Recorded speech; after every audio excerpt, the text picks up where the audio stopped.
मेरे प्यारे दोस्तों, आप सबका स्वागत है मेरे YouTube channel the electrical world में। दोस्तों, हमने लास्ट 2 चैप्टर में देखा पंखे के पास 20 मिनट हो गई। अगला 2 वीडियो 10-10 मिनट के बने। अभी फिर भी हम उसमें कंटिन्यू है। इसमें मैं अपने 15 वीडियो बना सकता हूँ पंखे के पास के बारे में। मैं इतना बनाऊंगा, देखेगा तो इतने सारे बेसिक बना रहा हूँ। तो पंखे का पास तो भी कंटिन्यू है हमारी 30 वीडियो में। पंखे के पास हमने आगे सब सीलिंग फैन के बारे में देखा। सीलिंग फैन के अंदर लगभग हमने सारा बेसिक कवर कर लिया है। थोड़ा हम बदलेंगे अपने आप को। अब टेबल फैन के पार्ट्स के अंदर जाएंगे। अब इसका जो रह गया उसके बारे में जाएंगे। इसमें जो रह गया है उसमें थोड़ा उसमें चला लेते हैं पहले आगे। तो सीलिंग जो ये है रेगुलेटर, ये रेगुलेटर का नॉब। कभी कभी क्या होता है, आप रिपेयरिंग में जाओगे कस्टमर के घर पे तो आपको ऐसा लगेगा ये रेगुलेटर चला गया है, मगर वो लूज पड़ता है। लूज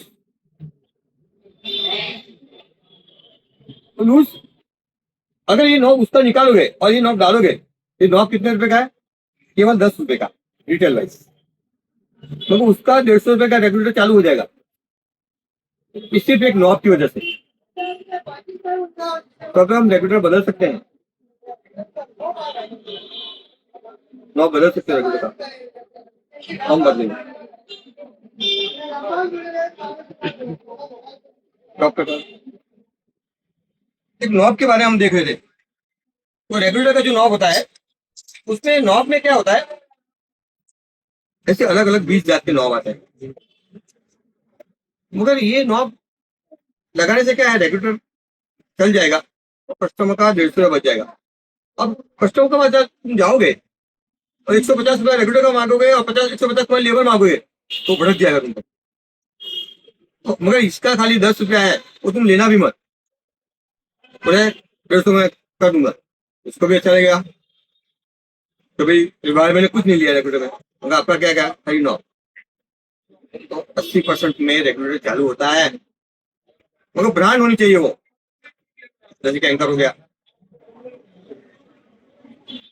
तो ब्रांडेबल जो है एक्सेसरी, उसमें अगर रेगुलेटर लेते हैं तो सिर्फ नॉब से आ जाएगा। क्योंकि वो जो रेगुलेटर है वो 1-2 साल में नहीं बिगड़ते और लंबा खींचते हैं।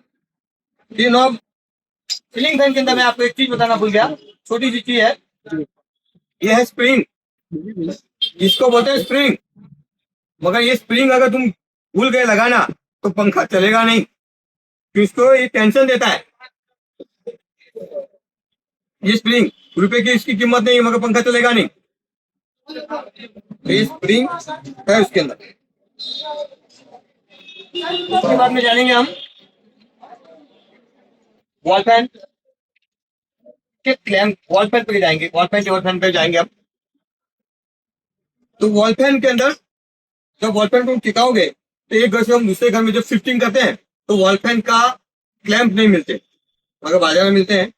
और इसमें बहुत सारी वॉल फैन की क्लैम्प आती है। देखो ये क्लैम्प है, इसको टी टाइप बोलते हैं। ये टी टाइप क्लैम्प, फिर ये क्लैम्प है। ऐसे क्लैम्प 6 प्रकार के आते हैं। क्लैम्प की कीमत क्या है? 20 रुपया। मगर आप लगा के कितना लोगे? 220। वह क्लैम्प, वॉल फैन के सारे क्लैम्प टी टाइप, इसमें 6 प्रकार के आते हैं। मेन ये 2-3 टाइप चलते हैं। तो वॉल फैन के क्लैम्प मिलते हैं, मगर वॉल फैन जब तुम निकालोगे तो जो क्लैम्प जहां है उसको कस्टमर को वहीं पे छोड़ दे और नया ही क्लैम्प मार। क्योंकि क्लैम्प निकालने से क्या होगा, दीवार खराब हो जाएगी। तो 20 रुपये बचाने के चक्कर में दीवार खराब हो जाएगी, तो उसको पेंटर को बनाना पड़ेगा। तो ये है क्लैम्प वॉल फैन के। टेबल फैन में ये ऑसिलेटिंग शाफ्ट आती है, जैसे घूमती है, ये शाफ्ट आती है टेबल फैन में। ये जो आगे का भाग देखो इसको वरम बोलते हैं। वरम बगर की होती है और सीधा भी होती है। ऐसी बहुत सारी साफ्ट आती है। ज्यादातर सिन्नी कंपनी में पहले के जमाने में सिन्नी और रवि ब्लैक कलर के पंखे आते हैं। इसके बाद बजाज वोल्टेज चलते हैं, मगर वो ज्यादा पंखे चलते रहे, उसमें वरम वगैरह की आती थी साफ्ट। तो ये पंखे की shaft table fan, table fan की जब साफ्ट लगेगी तो उसमें टाचा पता नहीं लगेगा, तो तुमको साफ्ट डायरेक्ट बनानी पड़ेगी। प्रोसेसिंग साफ्ट, ये टेबल फैन की स्विच है, जिसे 1 2 3 4 ये टेबल फैन में ही लगेगी।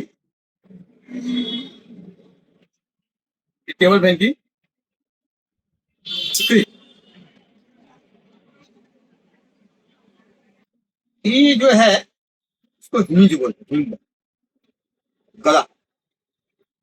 अगर कहीं ये टूट गया तो पंखा भी ऐसा हो जाएगा। इसके पर ही टिका हुआ है पंखा, हिंज नॉब बोलते हैं। अब जब रिपेयरिंग की बात हो रही है, हमारी मेंटेनेंस की बात हो रही है, तो बुशिंग बहुत सारी जात का है। ये जो बुश है वो सीलिंग फैन की साथ में लगता है, ये टेबल फैन की साथ में लगता है। बुश में बुश का जमाना चला गया, मगर तब इसका जमाना था, हजार हजार के बुश आते,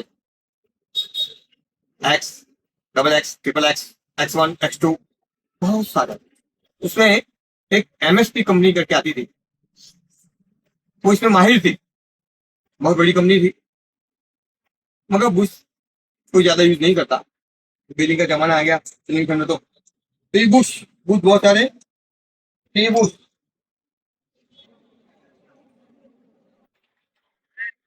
ये ब्लेड का आगे का है, ब्लेड में लगेगा ब्लेड को बचाने के लिए। ये ब्लेड के आगे की शो है, पंखे की टेबल पंखे की शो है ये। इसमें बहुत सारे आते हैं। अब इसमें वो जो मैंने आगे आपको बताया वो था प्लास्टिक वाला, ये है मेटल।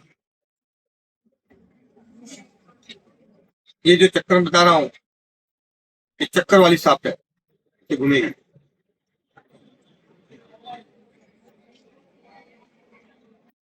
ये रोटरी स्विच है, इसमें 9 बैलेंस, ये भी घूमेगी। ये वो अपने इसके नीचे का भाग है, छड़े वाले बोलते हैं इसको, ये भी शो है। पंखे के अंदर जब टेबल फैन आता है तो उसमें बहुत सारी की पंखुड़ी आती है, गोल कलर की, गोल जो आती है पंखुड़ियाँ। जैसे कि यहाँ पे दवा यहाँ पे लिखा है, देखो यहाँ पे है ये पंखुड़ी, आपको प्रैक्टिकल बताएंगे।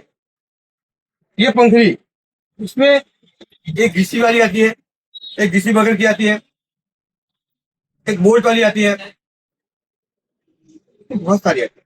फराटा में जो लगेगी वो पंखे की ब्लेड अलग आएगी।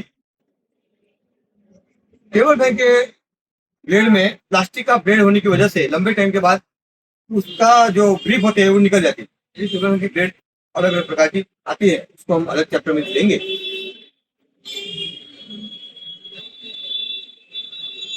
टेबल फैन की जो जाली आती है आगे, जैसे कभी यहाँ पे जाली हम देख ही रहे, तो ये जाली है, तो इसके आगे एक रिंग भी आती है, वो रिंग भी अलग अलग प्रकार की आती है। अब ये जो टेबल फैन आप देख रहे हो, इसके अंदर ये जो स्विच है, ये पियानो स्विच है, जो मैंने अभी बताया पियानो, इसको पियानो बोलते हैं, मगर ये रोटरी स्विच है। तो रोटरी स्विच, इसके ऊपर जो व्हाइट कलर की रिंग, अंदर की ब्लेड, ये जो मैंने अभी शो दिखा था, ये शो है आगे का, वो इसके अंदर जो रुकता है, ये ये अंदर का भाग है जो ब्लेड को बाहर नहीं आने देता।